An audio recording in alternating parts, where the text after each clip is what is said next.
We cannot hustle and grind our way to a new world. The colonizer taught us exploitation, fragmentation, and extraction.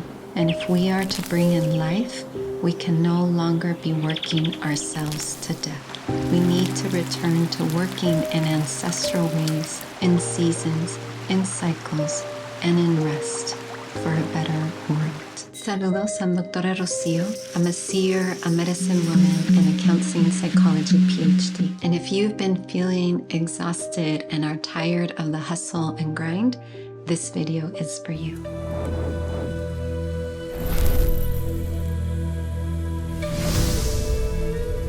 The first teaching is how the colonizer taught us to view exploitation as success. We've been indoctrinated to believe that to be successful, we need to work in a way that comes at a cost to ourselves, to our health, to our family, and our relations. We've been taught to work in a hustle and grind mode, to exploit from ourselves, to extract from our medicine, to sever ourselves from all of our relations. And the colonizer has been so clever that we have even been taught to identify with that exploitation, to our depletion, to viewing our busyness and our exhaustion as a badge of honor. We have been taught to glorify our exhaustion. Hustle and grinding is so popular in modern society that it's even promoted in songs, in movies. We have celebrities promoting it. And so this only encourages our continued exploitation. We want to be viewed as being successful. And so we continue to exploit ourselves and work ourselves to death. In this way, we do the colonizer's work for them. The colonizer no longer has to oversee us. When we've accepted a mentality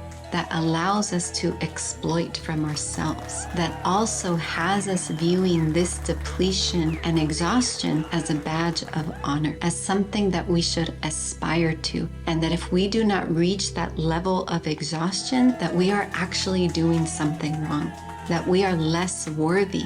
If you've benefited from what I've shared today, I want to invite you to join my mailing list in the link in description, where you will receive a guided meditation, a guided journal workbook, and weekly messages to support you on your decolonial and spiritual journey. The second teaching is that this hustle and grind is a form of spiritual warfare. The truth is that the predatory energies, the colonizer, does not want us doing our highest work. It wants us depleting ourselves so that we dilute our medicine, so that we are not sharing the work that is of the highest visions. And so when we ascribe to a culture that is more about destruction and exhaustion, and when we work in that way, our highest visions, the new world, doesn't stand a chance.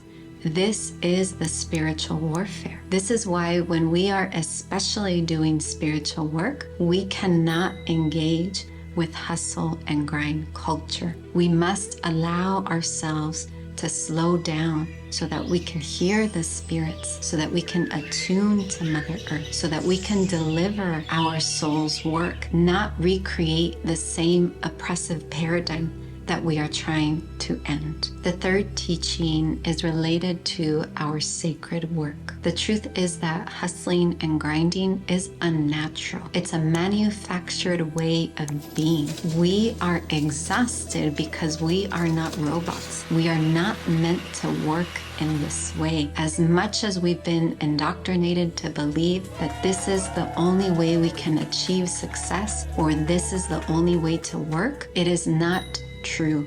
It is not divine. It is not natural. We are not robots.